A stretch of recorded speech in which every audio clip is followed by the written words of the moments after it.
대한 국민적 의지, 또 우리들의 어떤 바람 이런 것을 함께 하기 위해서 이 자리에 함께 해주신 모든 분들께 감사를 드립니다.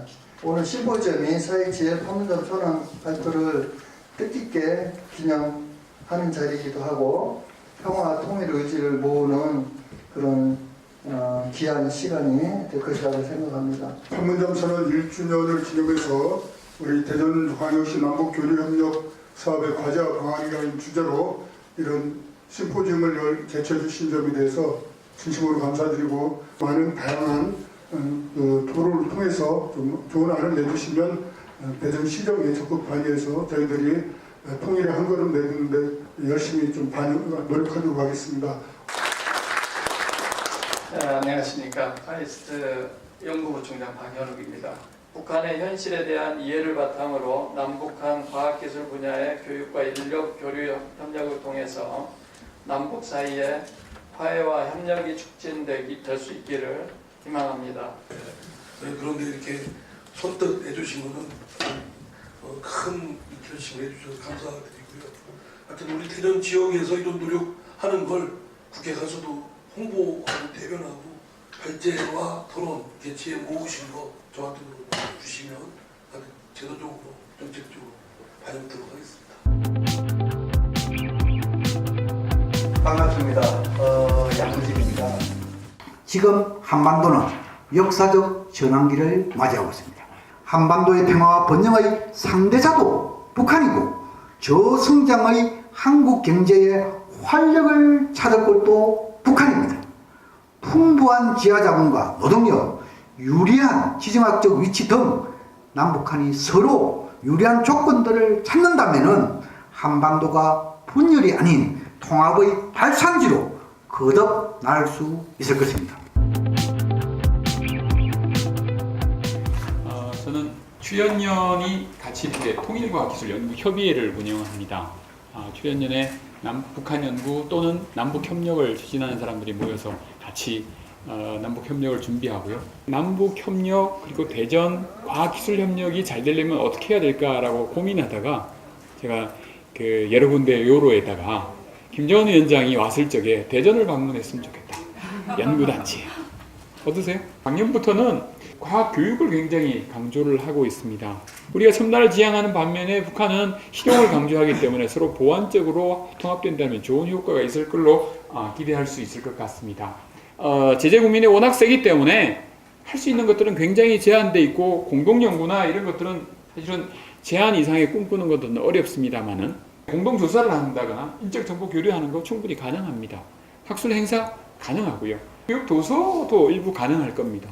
과학 도서를 지원하는데 좀 심도 깊은 교재보다도 교육용 교재, 교육과학 도서 이런 것들은 지원해 줄 쪽에 서로 신뢰관계에서 굉장히 괜찮을 거라고 생각하고요. 남북과학기술 용어를 같이 해서 이해를 높인다거나 기타 민생 지원 사업의 일부가 가능할 것입니다. 대전시 자치분권과장 이현학입니다. 크게 저희는 사업을 4가지를 지금 구상을 해서 통일부하고 협의를 해서 통일부로부터 굉장히 긍정적인 반응을 얻고, 첫째가 남북 공동학술대회 개최 및 과학기술 분야 학술 교류, 두 번째가 대덕 연구개발 특수시찰 및 과학도시연합 국제행사 방문단, WTA 과학도시연합이 저희가 금년도도 10월달에 개최 예정입니다. 그래서 이때 북한의 과학자들과 과학연구기관 관련자들을 초청해서 협력 교류 사업을 할 예정으로 좀 추진 중에 있습니다. 그리고 세 번째가 상호 대표 과학관 전시 프로그램 교류, 네 번째가 남북과학기술협력센터 유치, 이런 사업이 되겠습니다. 2016년도에는 남북교류협력위원회를 구성해서 최근에는 2018년 지난해부터 남북교류협력 TF팀을 구성해서 우리 사업들을 지금 다듬어 가고 있습니다. 그리고 남북교류협력 추진 조직이 우리 자치분권과에 일개 팀으로 신설이 됐습니다. 2016년부터 2020년까지 50억을 조성할 목표로 현재 40억 8,200만 원을 조성했고요. 금년부터 남북 관계가 선호가 잘 풀리면은 사업을 바로 할 수 있도록 10억을 일반 예산으로 좀 전출을 시켜서 반영을 해봤습니다. 저희는 그 남북 교류의 그 비전을 한반도 평화 시민의 힘으로 이렇게 잡아봤고요. 목표는 과학기술 중심으로 지자체, 남북 교류 협력 선도 이런 목표를 잡았습니다. 네 번째에서 그 각자 분야의 특색이 있습니다. 아마 그 방향으로 이제 주된 토론을 해주실 것 같은데요. 남북교류협력에 관한 법률 제2조 4호에 보면 협력사업이란 남한과 북한의 주민라고 가로치고 법인단체를 포함한다. 여기에서 법인단체를 한정하고 있지 않습니다. 지방자치단체는 결국에는 법인 아닙니까? 법인. 지방자치단체는 법적으로 예외 규정이 없는 한 당연히 교류협력사업의 주체가 되는 게 마땅한 거거든요. 법적으로. 근데 지방자치단체가 교류협력사업의 주체다라고 명기해놓지 않았다는 이유만으로 지방자치단체가 교류협력사업의 당사자가 아니다라는 주장을 하는 것은 결국 이 법을 오해하고 있는 것이다. 카이스트 오은택입니다.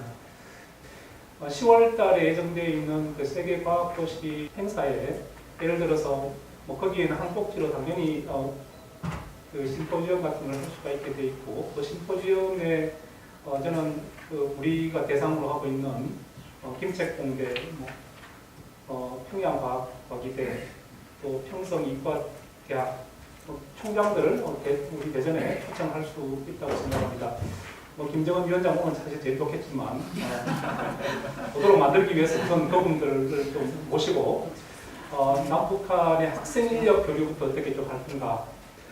아직은 분위기가 이 조과학에서부터 응용과학까지 과학기술을 남북 교류한다고 하면 좀 민감하게 반응하는 데가 좀 있는 것 같습니다. 그래서 이제 좀 부드럽게 출발할 수 있는 영역부터 과학기술 분야 교류를 시작하면 좋지 않을까 생각합니다.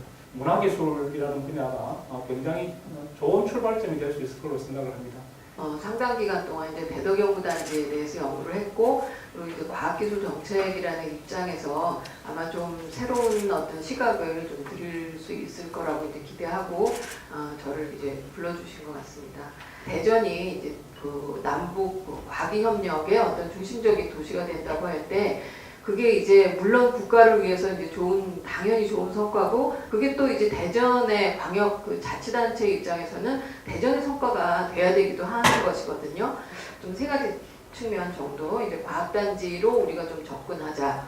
그다음에 이제 두 번째는 이제 문화 교류를 하되 이제 인력을 베이스로 하고 우리 은퇴과학자나 이제 청년들을 좀 이렇게 불러일으키는 그런 좀 노력을 하자. 또 이제 세 번째는 4차 산업혁명 특별시로서 이제 그 경제적인 기회를 좀 기업인들과 함께 찾자. 이 정도 좀 말씀을 드리고 싶습니다. 과학기술을 비롯해서 남북 교류협력 사업을 얘기하는데, 저는 궁극적 목표는 바로 평화 번영과 통일로 가는 과정에서의 교류협력이다. 학술 교류라든지 북측 과학기술자들 방문 사업이라든지 북한 과학기술 관련한 전시라든지 이런 것들을 할 수 있지만 첫 발을 떼는 작업이지 궁극적으로는 더 높은 수준의 교류협력 사업으로 발전해 나갈 거다라고 봅니다. 예전에는 저희들이 정부와 민간을 통일의 쌍두마차라고 표현을 했었습니다. 이제는 중앙정부와 민간과 지방정부의 3자, 통일 3주체로서의 삼두마차로 표현되는 지방정부의 역할이 어느 때보다 중요하기 때문에 헌정선언에서 밝혔듯이 우리 지방자치단체 차원의 교류협력 사업에서 우리 시민들의 역할을 어떻게 세워낼 것인가가 바로 우리 민간단체 역할이라고 가지고, 단발적인 이런 사업이 아니고 이제는 지속가능한 사업이면서도 우리 시민들과 함께 만들어가는 사업으로 대전시 차원의 교류협력 사업도 그런 방향으로 추진이 돼야 된다. 민간 함께 협력하고 거버넌스를 구축하는 것이 무엇보다 중요하다고 생각을 합니다.